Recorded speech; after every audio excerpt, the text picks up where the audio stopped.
कृष्ण।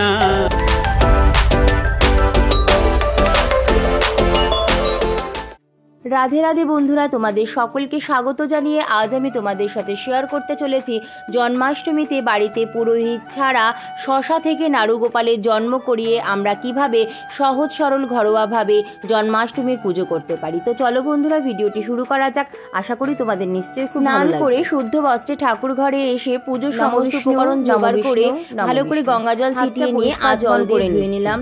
অপবিত্র পবিত্র বা সর্বাবস্থানগতপি বা যৎস্বরে পুণ্ডরীকাক্ষ সহবাজ্য অভ্যন্তর সূচি নমসূচি নমসূচি। চন্দন বেটে নেব। চন্দন বেটে একটি পাত্রে তুলে নিয়ে এরপর পুজোর সমস্ত উপকরণে ভালো করে চন্দন লাগিয়ে নেব। ভাদ্র মাসের কৃষ্ণপক্ষের অষ্টমী তিথিতে রোহিণী নক্ষত্রে মথুরায় মাঝরাতে জন্মগ্রহণ করেছিলেন ভগবান শ্রীকৃষ্ণ। তাই অনেকেই জন্মাষ্টমীর দিন রাত 12টার সময় নাড়ুগোপালের জন্ম করিয়ে তারপর জন্মাষ্টমীর পুজো করে থাকে। বন্ধুরা, এবছর অর্থাৎ 2023 সালে এই জন্মাষ্টমীর তিথি পড়েছে স্মার্ত মতে ইংরাজি 6 সেপ্টেম্বর, বাংলার 19 ভাদ্র 1430 বুধবার, এবং গোস্বামী মতে এই জন্মাষ্টমী তিথি পড়েছে ইংরাজি 7 সেপ্টেম্বর, বাংলার 20 ভাদ্র 1430 বৃহস্পতিবার। 2 দিন এই জন্মাষ্টমী তিথি পড়ার কারণ হচ্ছে অষ্টমী তিথি পড়ার সময় জন্মাষ্টমীর তিথি লাগছে বুধবার রাত্রি 8:12 থেকে এবং এই জন্মাষ্টমীর তিথি থাকবে বৃহস্পতিবার রাত্রি 8:05 পর্যন্ত। বন্ধুরা, আমি পুজোয় বসেই তেলে প্রদীপ, ধূপকাঠি আর ঘিয়ে প্রদীপ প্রজ্বলন করে নিয়েছি। আর একটি বড় পাত্র নিয়েছি, তোমরা চাইলে পিতলের পাত্র নিতে পারো। আমি স্টিলের নতুন একটা পাত্র নিয়েছি, তাতে নতুন হলুদ রঙের একটি আসন পেতে আমি আমার গোপাল সোনাকে আস্তে আস্তে শুইয়ে দিলাম। আর দেখো বন্ধুরা, গোপাল সোনার জন্ম করানোর সময় এরকম বোটাযুক্ত শশা নিতে হবে। তো আমিও 2টো বোটাযুক্ত শশা নিয়ে নিয়েছি। তোমরা যদি বোটাযুক্ত শশা পাও তো খুবই ভালো, যদি না পাও তাহলে এমনি শশাও নিতে পারো। এখন আমি এই শশা 2টি গোপাল সোনার পাশে রেখে দিচ্ছি। বন্ধুরা, তোমাদের যাদের গোপাল সোনার সাইজ অনেকটাই ছোট, তো তোমরা শশার মাঝখানটা কেটে একটু ফাঁকা করে তার মধ্যেও গোপাল সোনাকে রেখে দিতে পারো। আমার গোপাল সোনাটা সাইজে যেহেতু একটু বড়, তাই জন্য আমি এইভাবেই গোপাল সোনার জন্ম করাচ্ছি। এছাড়া যাদের গোপাল সোনা সাইজে একটু বড়, অনেকেই আবার তরমুজ বা কুমড়োর মধ্যে গোপাল সোনাকে রেখেও জন্ম করিয়ে থাকে। দেখো বন্ধুরা, এরপর আমি ফুল দিয়ে গোপাল সোনাকে আস্তে আস্তে কভার করে দিচ্ছি। বন্ধুরা, তোমরা স্টিলের বা পিতলের পাত্র ছাড়াও ঝুড়িরও ব্যবহার করতে পারো। বন্ধুরা, গোপাল সোনার জন্ম করানোর সময় কোনো রকম পোশাক পরাতে হয় না।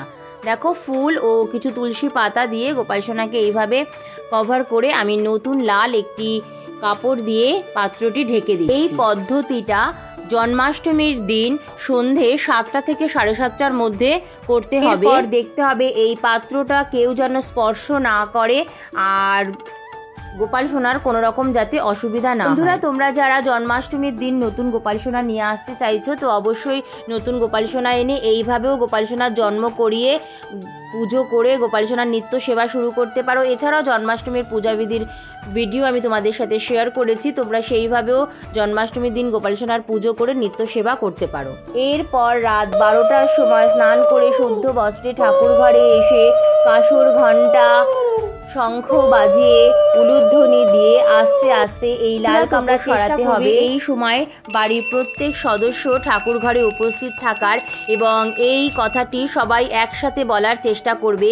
হাতি ঘোড়া পালকি জয় কানাইয়া লাল কি, হাতি ঘোড়া পালকি জয় কানাইয়া লাল কি, হাতি ঘোড়া পালকি জয় কানাইয়া লাল। এরপর আমি এখন আস্তে আস্তে সমস্ত ফুল, তুলসী পাতা সরিয়ে নিচ্ছি। আর এই ফুল, তুলসী পাতা সমস্ত কিছুই আমি আমার ফুল গাছের টবে বা তুলসী গাছের টবে বা মাটিতে পুঁতে দেব। এরপর আস্তে আস্তে আমি এখন আদর করে গোপাল সোনাকে তুলছি। ওম নমো ভগবতে বাসুদেবায় নমঃ। হরে কৃষ্ণ কৃষ্ণ কৃষ্ণ হরে হরে, হরে রাম রাম রাম হরে হরে। দেখো বন্ধুরা, যেই বোটাযুক্ত শশা আমি নিয়েছিলাম তো সেই শশাগুলো আমি এখন তুলে নিচ্ছি। আর এখানে আমি দেখো নিয়ে নিয়েছি একটি 1 টাকার কয়েন।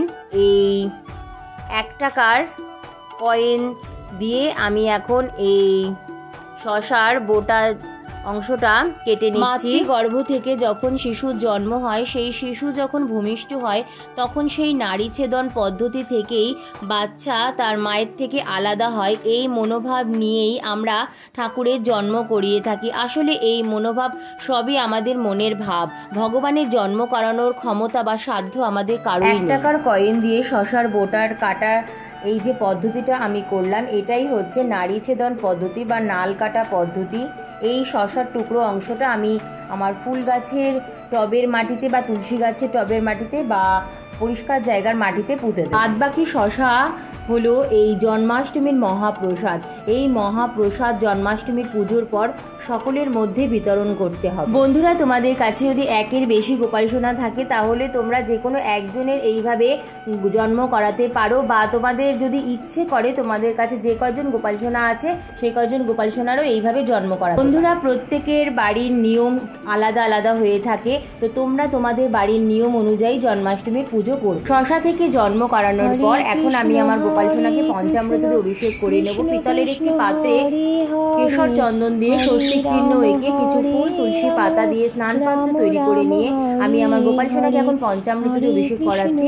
দুধ, দই, ঘি, মধু ও শর্করা দিয়ে একত্রে মিশিয়ে আমি পঞ্চামৃত তৈরি করে নিয়েছি। পঞ্চামৃত জলে সংক্ষেপে নিয়ে গোপাল সোনাকে পঞ্চামৃত দিয়ে ভালো করে অভিষেক করিয়ে নিয়েছি। ওম নমো ভগবতে বাসুদেবায় নমঃ।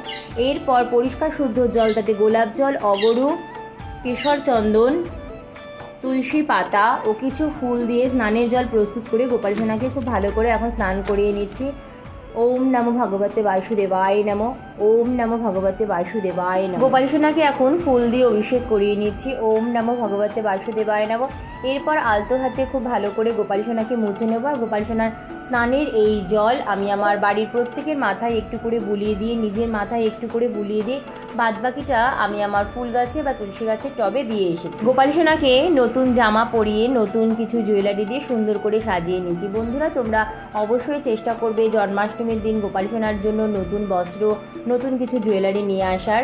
বন্ধুরা, জন্মাষ্টমীর দিন তোমরা অবশ্যই চেষ্টা করবে গোপাল সোনার প্রিয় ময়ূরের পালক, গোমাতা, গোপাল সোনার প্রিয় বাঁশি বাড়িতে নিয়ে আসার। এছাড়াও গোপাল সোনার প্রিয় কিছু খেলনা গোপাল সোনাকে উপহার দিতে পারো। গোপাল সোনাকে গলার হার, হাতের চুড়ি, পাগড়ি পরিয়ে সুন্দর করে সাজিয়ে নিয়ে আতর লাগিয়ে দিচ্ছি। এরপর আয়না দর্শন করিয়ে নেব।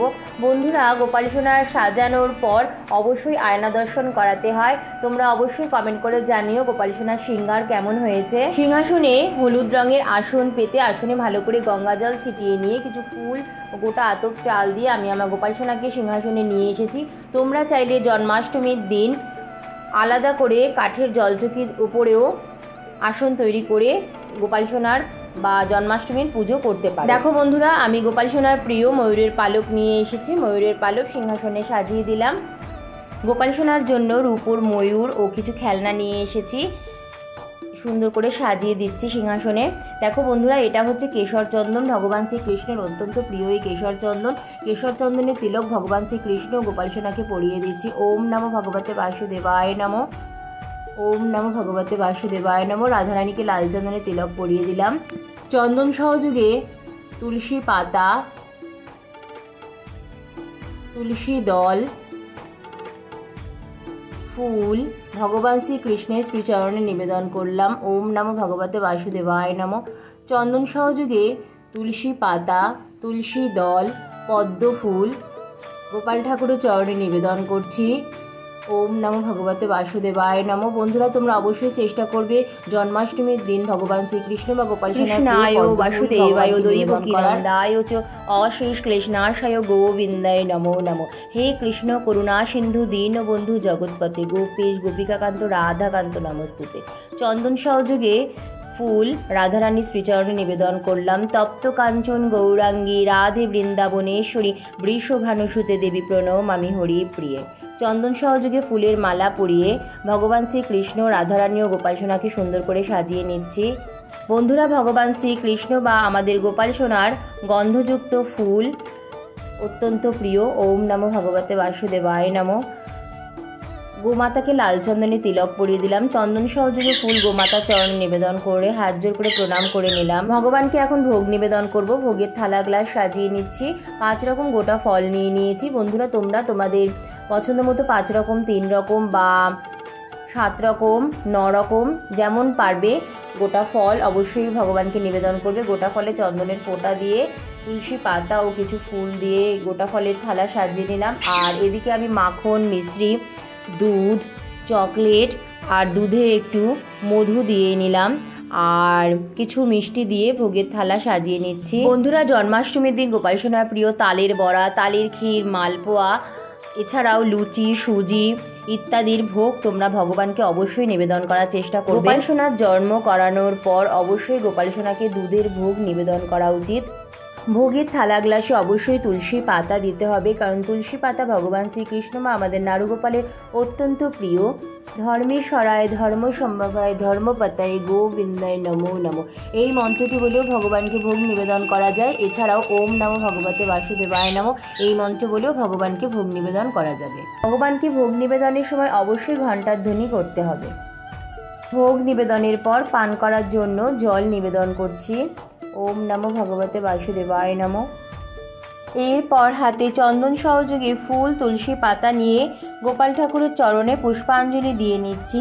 হে কৃষ্ণ জনতাং নাথ ভক্তানাং ভয়ভঞ্জন প্রণন্যভব মামেশো দেহি সন্ন পদাম্বুজে এসো সচন্দন পুষ্পাঞ্জলি গোপালায় নমঃ। হে দেব, হে দৈত্য, হে জগদেব বন্ধু, হে কৃষ্ণ, হে চপল, হে করুণায়ক সিন্ধু, হে নাথ, হে রমণ, হে নয়নাভিরাম, এসো পুষ্পাঞ্জলি গোপালায় নমঃ। নথস্যামি গৃহং নাথং ন গৃহং মিধং তব কৃত্তামং রক্ষ পাদব্জে সেবয়ং সেবকং কৃত্যয়, এসো পুষ্পাঞ্জলি গোপালায় নমঃ। ওং নীলোৎপলদ শ্যামং যশোদানন্দ নয়নম গোপিকা নয়নানন্দং গোপালং ভগবানের আরতি করে নিচ্ছি।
নমো ব্রহ্মণ্য দেবায় গো ব্রাহ্মণ্য হিতায় চ জগদ্ধিতায় কৃষ্ণায় গোবিন্দায় নমো নমো।